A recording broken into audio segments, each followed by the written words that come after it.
How you going today, guys? My name is Kilk, and today I want to discuss the role of the primary smoker, the controller, the correct way to smoke, and some nuances/scenarios that you're likely to encounter as you make the transition from a field player into a controller main. So without further ado, let's get into it.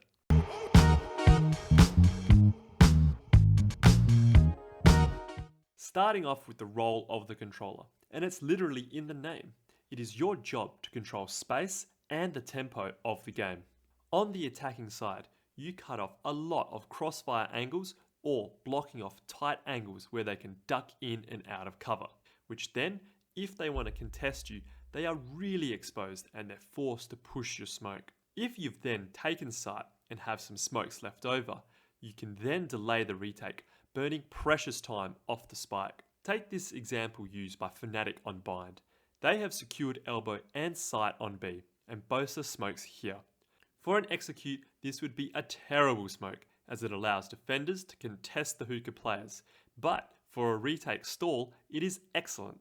If the defenders want to push it, they have to worry about the players in elbow, on sight, and hookah, being forced to clear multiple angles at once, which puts the attackers at a massive advantage. As a defender, your job is to stall out the execute, or by making them spend utility in order to execute out of the smoke. If they have agents like KO or Phoenix, it is likely they will pop flash and push out, so be sure to play anti or jiggle, then swing off the sound cue. Joke's over! You're dead! Prepare for hellfire! You want your smokes to be as thin as possible, which I will talk about in the next section, so that when attackers push, they can be met with up to 180 degrees to clear out. Having your generic main smokes is great, but make sure you incorporate aggressive push smokes to keep the attackers honest. If not, you will be giving them a lot of space for free every round, and you'll always be playing on the back foot, letting them dictate what happens when and where. You may have heard people say, "You're smoking too fat," or "Can you smoke a little thinner?" Maybe not that nice, but if you don't understand what they mean, then this section is for you. A thin smoke is when the edge of your smoke sits as in line as possible with the choke point. As mentioned before, when anyone pushes through it, they have a lot of space to clear, compared to a fat smoke, where you're able to isolate angles and fights, meaning it's less likely for you to be traded or sometimes even seen. By default, you want players to push out of the thin section, as the principle applies to both defenders and attackers. Make sure you get creative with your smokes, abusing the blocked off line of sights.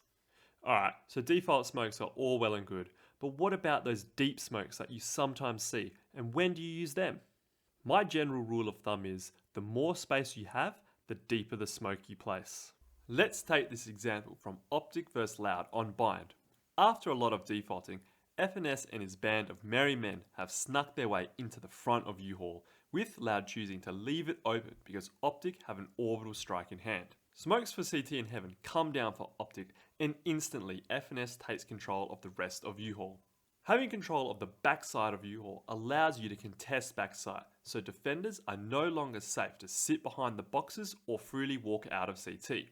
Smoking default in this situation means your team are unable to assist you fighting backside or contest rotates through CT and most of heaven, compared to the CT and heaven smoke Optic use, which would ordinarily allow them to support FNS. But sometimes, if you want things done right, you just gotta do them yourself. Stopper online, it's... Well, oh, wait! He's got two! Here's another example of the deep CT and heaven smoke from 100 Thieves vs Cloud9 in the recent grand final game on Bind at the Red Bull home ground. They've got an ult to play with. Showstopper out from Asuna. Doesn't find anything, but it does force Celsius back. He's given up the site, playing a retake perhaps. A few spams through the smoke, but finding nothing. The toxic screen sections off U-Haul from the rest of A site, allowing to isolate the fights, with Derek using his Trailblazer to instantly peek close behind the toxic screen while Asuna boombots close to U-Haul. Then he runs the Trailblazer to clear the rest of deep U-Haul. Upon seeing nothing and knowing close sight and U-Haul are clear, this triggers Asuna to showstopper on and attempt to clear backside. With the CT and heaven smokes coming down, a guiding light over Truck and his team flooding out of Bath to assist, it forces Celsius to fall back into CT and await the rotation and the smokes to clear. This in turn gives 100 Thieves the entire site. They have a lot of space and they're able to burn precious time off the spike.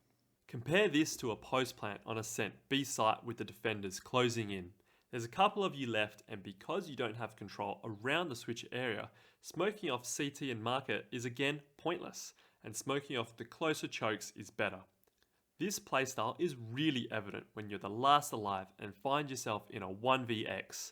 Essentially, smoking off anything other than yourself is a huge throw, since the amount of angles they can clear far exceeds the amount of space you can control.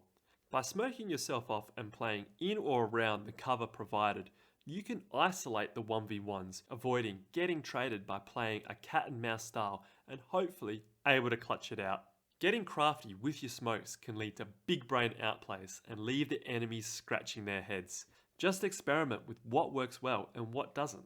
Now, outside of the galaxy brain outplays, for me, the best part about playing controller are the one-ways. One-ways in a nutshell work by having the smoke closer to your opponent than yourself. One-ways are really difficult for the enemies to push, as you get a massive advantage of being able to see them and shoot first, and they're forced to create space with utility, which you can then abuse by throwing a smoke out early, just to bait out a flash or a drone, even if you're not there.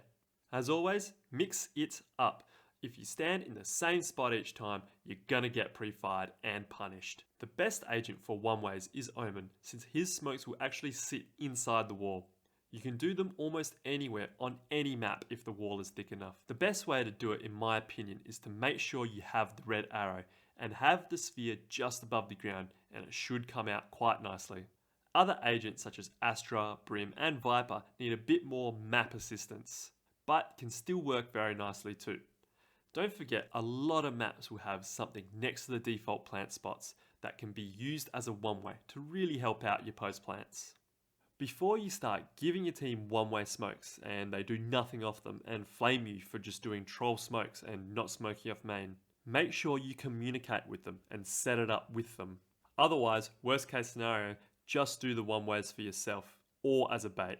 But that does lead me into the most important part about playing controller. Communication. You could have the most accurate smoke placement or the fastest speed, but if you're out of sync with your team, it'll all be for naught. I'd love to know how many of you have placed your smokes and just as the execute is about to begin, your entire team gets stopped by a single Brim or Viper molly. No one is there to entry off your smokes, you don't have anything to work with for over 30 seconds and you just end up getting slowly picked off, running into a meat grinder, or the worst thing ever, they begin the execute without you having a chance to place your smokes and then they proceed to flame you. My best advice to avoid situations like that is to just always be talking. Ask people what the play is or what they want to do. If you find yourself in a game where no one is talking, just start practicing your IGLing. You may as well gain something from a lost cause game. Will you Darshan? Yeah. I'll stun this and pull that, alright? You go on. Up I go. A couple of things you can call are A, default, so you can burn out utility and find out who is playing where. If you have rechargeable smokes, throw one out as a fake if you know the defenders like to rotate really fast and potentially open up the opposite side. Or B, if you have agents that can gap close quickly, you can overrun the defenders and potentially push past the mollies or have some of you get out before it deploys. Setting it up with KO can be really effective if you're able to suppress them with your 0 point or null command. Yeah, ult straight away. Stealing sight. After you've shown your team loves the Smeeg, you can then call to pump the brakes for a few rounds and set up fakes as they will over-rotate at the first sign of any aggression. You may have noticed that I haven't included a lot of Viper clips here, and that's because everything is just so preset, it's really hard to get creative. Oftentimes you'll have a lineup for your wall or your smoke, and it's a bit of set and forget, only turning it on when required. You can dance in and out of your Viper's pit, but that just got nerfed into the ground, so you won't be able to do it for as long. A nice little trick is if you still have your smoke orb, is to place it inside the pit as the vision will be reduced even further, and that can allow you to outplay people in your ultimate or potentially hide from dogs and drones. Harbor is an interesting one. You can't really do one ways because you can't shoot through your smoke, and whilst you can get funky with the wall, it does give away your position initially. From my few games with him, he seems better suited to aggressive players with the cascade or taking space fast. Alright guys, that's all I have for you today. If you enjoyed this video, please give it a like, and if you'd like to see more content like this, please consider subscribing. It would mean the world to me. Until next time, see ya!